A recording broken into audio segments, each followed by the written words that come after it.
Hernán Cortés de Monroy y Pizarro Altamirano, born in the dusty Extremaduran town of Medellín in December 1485, though some chroniclers quibble over the exact day, settling on the 18th amid the chill winds off the Guadiana River, entered a world still echoing with the Reconquista's final clashes, his cries piercing the modest stone home of Martín Cortés de Monroy, a middling infantry captain whose lance had tasted Moorish blood but whose purse strained under noble pretensions, and Dona Catalina. Pizarro Altamirano, a sharp-witted woman of ancient lineage whose veins coursed with the same Pizarro fire that would one day ignite her distant cousin Francisco's Inca conquests. The second of 4 children in a household where quill scratches on vellum mingled with the clang of practiced swords, young Hernan, pale and sickly from a childhood bout that left him with a persistent cough and a limp from a festering leg wound, displayed an early spark of defiance, his hazel eyes gleaming with the restless hunger of one born to lesser nobility, forever chasing the grandeur of Castile's fading hidalgos. At 14, dispatched to Salamanca's shadowed halls under an uncle's stern tutelage, he devoured Latin texts and Cicero's orations, dreaming not of dusty law tomes but of Columbus's spice-laden gales, though his 2 years there ended in abrupt flight after a brawl over a tavern wench left him scarred and his parents' hopes dashed, the boy fleeing back to Medellin's olive groves where he idled as a notary's apprentice, his quill drafting wills and deeds while his mind wandered to the Indies. Golden Mirage. By 18, the pull proved irresistible. In 1504, Hernan sailed from Sanlúcar de Barrameda aboard a leaky caravel, the Atlantic spray washing away Extremadura's clay as Hispaniola's emerald shores hove into view, a land of Taino villages and Spanish encomiendas where he registered as a citizen under Governor Nicolas de Ovando, his distant kinsman, securing a modest repartimiento of Indian laborers and a notary's post in the dusty outpost of Azua de Compostela, his days a grind of land. Disputes and sugar mill ledgers amid the humid haze of Caribbean nights, where mosquitoes feasted on his fevered frame and syphilis's shadow lingered like a curse from a brothel's embrace. Hispaniola's sun-baked tedium forged Cortés's metal, his notary's inkpot yielding to the sword's gleam as he joined Diego Velázquez's 1511 expedition to conquer Cuba, a verdant isle of palm-fringed bays and recalcitrant Taino caciques whose resistance crumbled under Spanish caballeria, horses thundering like demons from the deep, their hooves churning coral sands into crimson mire at the Battle of Vega Real, where Cortés, at 26, wielded his blade with a ferocity that earned Velázquez's wary eye, the governor dubbing him clerk to the royal treasurer while granting him a sprawling encomienda near Baracoa, its tobacco fields and cassava plots worked by chained Indians whose songs of lost Carib freedoms haunted the hacienda's torchlit verandas.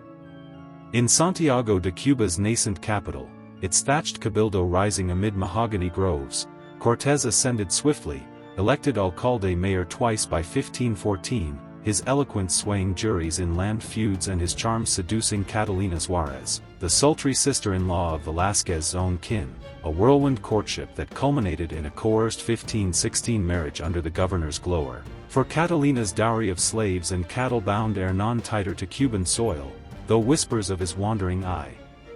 Flirtations with mulatta maids and Taino beauties, soured the union into a tempest of jealous rages and hurled chamber pots.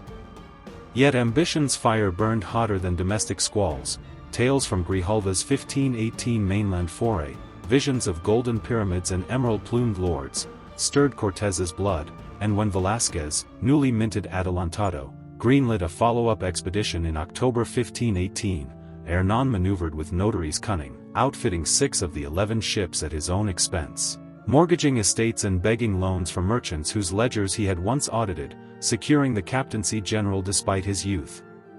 And the governor's lingering grudge, a post he clutched like a falcon's talon even as Velázquez's 11th-hour revocation arrived in February 1519, the orders burned unread as Cortés's armada slipped anchor from Santiago's harbor, 508 men, sailors, hidalgos, and adventurers with rapiers at hip, and a dozen horses stabled in creaking holds, bound for the unknown mainland under a canopy of trade winds that whispered of empires unborn. The Yucatan's thorn-choked shores greeted them on March 4, 1519, near the Rio Grijalva's mouth, where Mayan canoes darted like dragonflies and arrows whistled from palm-thatched ambuscades, but Cortés's steel breastplates turned the onslaught at Patoncan, Tabasco's cacique offering parleys laced with treachery, into a rout, his crossbowmen felling warriors mid-leap as cannon smoke choked the mangroves. Victory's spoils including 20 noblewomen gifted as peace offerings, among them the enigmatic Malinche or Dona Marina, a Nahua noble sold into Mayan slavery whose tongue unlocked worlds. Baptized Malinche by the friars, she became Cortes's shadow interpreter, her whispers bridging the chasm between Spanish steel and Aztec gold, bearing him a son, Martin, in 1522 whose mestizo blood would stir colonial tempests. Founding La Villa Rica de la Veracruz on Good Friday, April 22, 1519, to claim direct fealty to Charles V, bypassing Velázquez's Cuban leash, Cortés scuttled his beached hulks, their timbers kindling bonfires on the beach as he proclaimed, "We burn the ships, for there is no turning back," a gesture that bound his ragged host to fortune's wheel. Marching inland with 600 souls toward the fabled Sempoala, where fat cacique Memexi, chafing under Moctezuma's tribute yoke, pledged 200 bearers and tales of Tenochtitlan's floating marvels, a city afloat on Chinampa rafts where canals gleamed like sapphire veins. Tlaxcala's Otomi legions tested the intruders in August's dust-choked passes, Zyacodal serpents of feathered obsidian clashing against Toledo blades in the plain of Tezatlan, but Cortes's horses, thunderous apparitions to eyes that knew only deer and jaguar, shattered their phalanxes at the Battle of Ticoac, where 20,000 fell in a harvest of limbs, Xicotencatl the Younger's parley yielding alliances bitter fruit. 1,000 Tlaxcalan warriors swelling the column as Malinche's voice coaxed pacts from the Republic's elders, their enmity for the Flower War's captives forging a pact sealed in blood oaths under Tlaxcala's starry vaults. Cholula's sacred precincts, a mile-wide plain ringed by pyramids where Quetzalcoatl's cult whispered of returning gods, became a charnel prelude on October 18, 1519, Malinche's spies unmasking a trap of 20,000 hidden warriors, Cortés unleashing preemptive hell, arquebus cracking like thunder gods, cavalry lances skewering priests mid-chant, 3,000 to 6,000 Caloltecas slain in streets slick with gore as temples blazed like false suns, the survivors' wails a dirge that echoed to Moctezuma's island throne, where the Tlahtoni, ensnared by omens of the plumed serpent's advent, dispatched golden gifts and pleas for parley, his envoys bearing solar discs the weight of men and feathered headdresses that cascaded like emerald waterfalls, yet each bounty only fueled the Spaniards' fever, Cortés pressing on with 400 men and 1,000 Tlaxcalans across the snowy passes of the Sierra Nevada, descending into the Valley of Mexico on November 8 to behold Tenochtitlan's apparition, 200,000 souls adrift on Lake Texcoco's mirror, causeways like stone serpents linking island to shore, the Templo Mayor's twin pyramid soaring 200 feet sheathed in stucco and gold, canoes darting like minnows laden with tribute of jade and cacao. Moctezuma's welcome unfurled in splendor, the emperor, borne on a litter canopied in Quetzal gauze, descending to clasp Cortés's hand amid garlanded multitudes, banquets of tamales and turkey in chili sauce where dwarfs capered and jugglers spun flaming torches, yet the idol cracked on November 14 when coastal skirmishes, Aztec garrisons slaying Spaniards at Nautla, prompted Cortés's audacity, bursting into the palace under cover of feast to seize the Tlahtoni at sword point, Moctezuma's gilded guards scattering as the conqueror proclaimed him hostage for the empire's leash, the palace a velvet prison where the puppet king issued edicts under duress, quelling Texcoco's flicker of revolt by ordering his nephew Cacamatzin's ritual blinding, his voice a hollow echo in halls once resonant with divine command. April 1520's sails from Cuba bore Panfilo de Narvaez's 1,100-man armada to San Juan de Ulua, commissioned to arrest the upstart captain, but Cortés's night raid on Sempoala, torchlit whispers and sudden steel, shattered the rival, 80 slain and the rest co-opted with gold bribes, swelling his host to 1,300 as he raced back to Tenochtitlan, only to find Alvarado's folly. The hothead's preemptive slaughter of 500 to 800 nobles mid-Toxcatl festival, obsidian blades turned on feathered dancers, gold looted from the Teocalli's vaults, igniting the powder keg, Mexico warriors surging from the canals in a tempest of Macuahuitl clubs and Otlotl darts that cleaved Spanish helms, the palace besieged as cannon smoke choked the courtyards. Moctezuma's balcony plea for truce, his words a reed in the gale, met a hail of roof tiles from his own kin, a jagged shard shattering his skull in a spray of blood and bone, the emperor lingering 3 days in fevered haze before expiring on June 29 or 30, his death a fulcrum. Aztec annals claim Spanish strangulation, his body hurled from the parapets to jeers below. While Diaz del Castillo insists the mob's fury felled their lord, wounds festering under neglect. La Noche Triste's moonless midnight sortie on July 1 dissolved into apocalypse, causeways severed by vengeful bridges, 800 Spaniards and 4,000 Tlaxcalans drowned in Tamim clutches or skewered on obsidian edges, treasure sacks dragging victims to Texcoco's depths like drowned stars, Cortés weeping amid the charnel as he rallied survivors at Tacuba's gates. Regrouping in Tlaxcala's stony fastness, where Xicotencatl's grudging aid mended wounds with maguey poultices, he forged 13 brigantines in secret shipyards, their hulls caulked with pitch and armed with falconets, launching the siege in May 1521, a noose of 86,000 allies encircling the island, lake choked with canoes splintering under cannon roar. Chinampas burned to ash as famine gnawed the 200,000 defenders, Cuauhtémoc's desperate sorties felling thousands until August 13's final canoe surrender, the nephew's jade labret glinting as he yielded the mat, tortured later for phantom gold in Iraq's cruel embrace. New Spain's cradle stirred from Tenochtitlan's rubble. Cortés, self-styled governor and captain general, raised the Teocalli's stones to birth Mexico City on its bones, its Traza grid echoing Salamanca's streets, the cathedral's foundations quarried from sacrificial altars, imposing the encomienda's yoke on 100,000 survivors, reserving vast tracts for himself and cronies like Gonzalo de Sandoval, whose repartimiento sprawled from the valley to Michoacan's lakes, Indian laborers toiling in silver mines whose amalgam dripped mercury-tainted sweat. Yet Crown's shadow lengthened. Velázquez's envoys arrived in 1522, Bishop Juan de Quevedo thundering excommunications for the scuttled ships and seized throne, Cortés dispatching 5 cartas de relation, lavish codices of vellum and pigment, illustrated with featherwork maps and gold-leaf vignettes, to Charles V, chronicles that spun his audacity as divine providence, earning a 1522 mark of governorship though laced with auditors like Luis Ponce de Leon, whose 1524 death, poisoned, the whispers flew, only deepened the princeps's suspicions. Personal tempests raged, Catalina's 1522 drowning in her bath, strangled by grief or intrigue, freed him for Juana de Zuniga, a highborn match in 1529 that birthed 6 mestizo heirs alongside Martin's shadowy claim, the union a balm to his noble yearnings yet a thorn to Indian caciques who saw their daughters bartered in colonial beds. Expeditions beckoned anew, the 1524 Honduras trek, a 300-league slog through Yucatan's Sinodichoke jungles, 400 men and 100 horses vanishing into miasma, sought Panfilo de Narvaez's rumored kingdom but yielded only starvation and mutinies. Gil González de Vila's Nicaragua whispers quashed in Cortés's fury, the march's survivors staggering back in 1526 with tales of cannibalism and lost gold, his authority eroded by desertions that reached the audiencia's ears in Mexico City.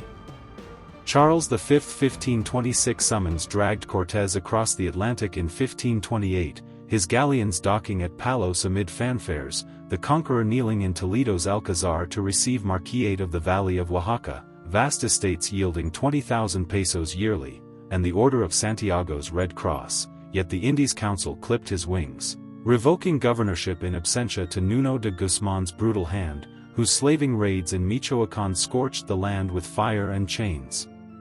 Returning in 1530 to a nest of vipers, Guzman's partisan scorning the upstart notary, Cortés stewed in Cuernavaca's haciendas, his silver mines at Tasco gushing wealth while lawsuits choked the courts, his 1532 petition for redress igniting a duel with Guzman's kinsman that left the rival gashed and Cortés excommunicated anew.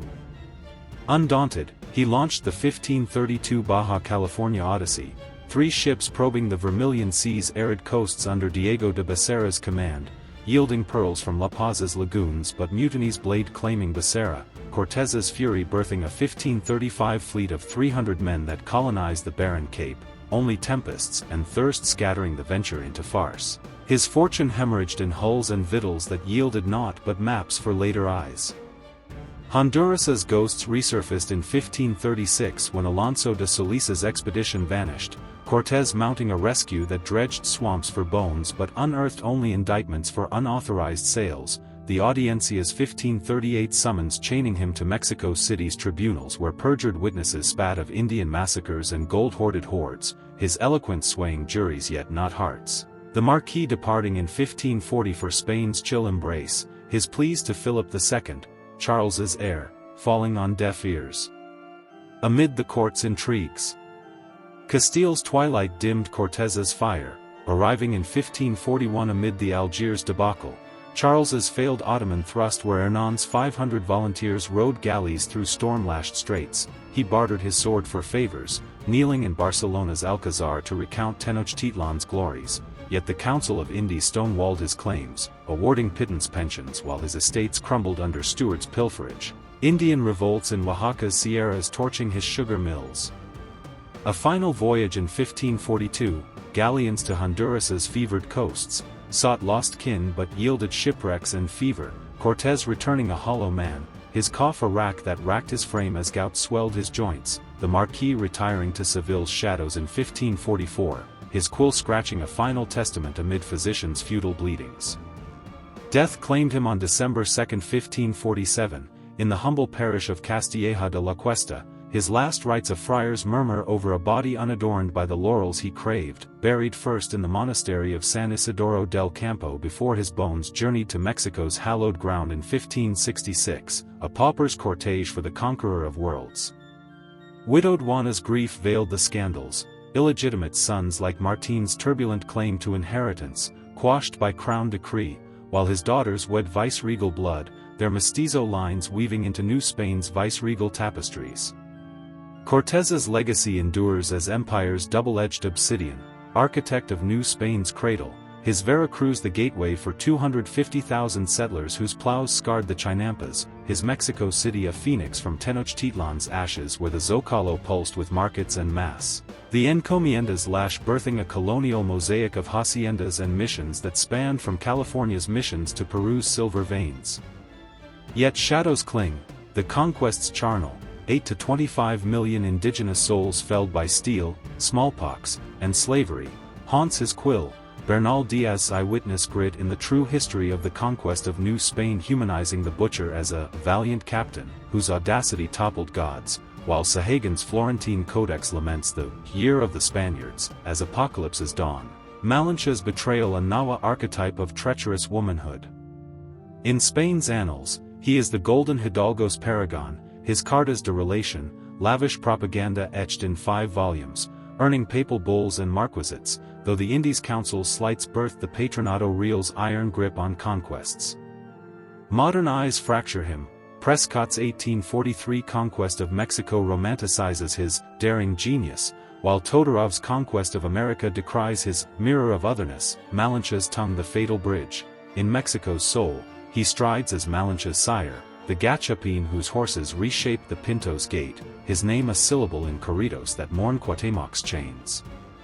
Statues crown him in Medellin's plazas and Mexico City's Reforma, yet Chapultepec's heights whisper of his 1847 echo in the marine storming, from the halls of Moctezuma, a gringo twist on his fall, while indigenous revivals in Oaxaca's Codex schools invoke his shade as caution's ghost, a conqueror whose ship's sails drowned a world song in the Gulf's eternal roar. The mistakes that led to Hernán Cortés's downfall were a cascade of unbridled ambition, administrative hubris, and a fatal underestimation of the crown's bureaucratic coils that transformed a conqueror's laurels into a marquis's fetters, eroding his new world dominion from gilded throne to pauper's grave. Paramount was his defiance of Velázquez's authority from the outset, scuttling ships at Veracruz in 1519 and claiming direct fealty to Charles V, bypassing Cuban chains, that, while birthing victory, ignited lifelong vendettas, the governor's envoys flooding the Indies Council with slanders of mutiny and gold hoarding, poisoning Cortés's pleas with the taint of insubordination and ensuring his 1526 recall's bitter pill.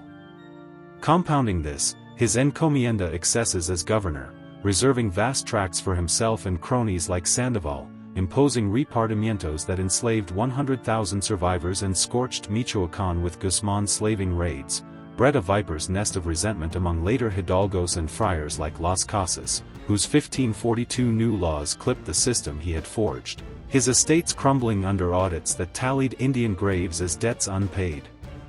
Militarily, the quixotic Honduras expedition of 1524, a 300-league jungle slog chasing phantom kingdoms, hemorrhaged 400 men to fever and mutiny, his absence inviting Alvarado's Cholula follies and Narvaez's coastal shadow, while the Baja California pearls of 1535 yielded shipwrecks and indictments for unauthorized sales. His fortune sunk in hulls that the crown deemed piracy's fruit. Personally, his tangled kinships, Catalina's suspicious 1522 drowning, Martin's mestizo claim stirring viceregal scorn, fueled court whispers of domestic tyranny, while his 1528 to 1540 Spanish sojourns, bartering laurels for marquisates amid Algiers' tempests, alienated the council whose stonewalling left him pensionless, gout-racked in Seville's shadows. At core, Cortés mistook conquest's blaze for governance's forge, audacity's sword for bureaucracy's quill, turning Mexico's golden cradle into a noose of his own weaving.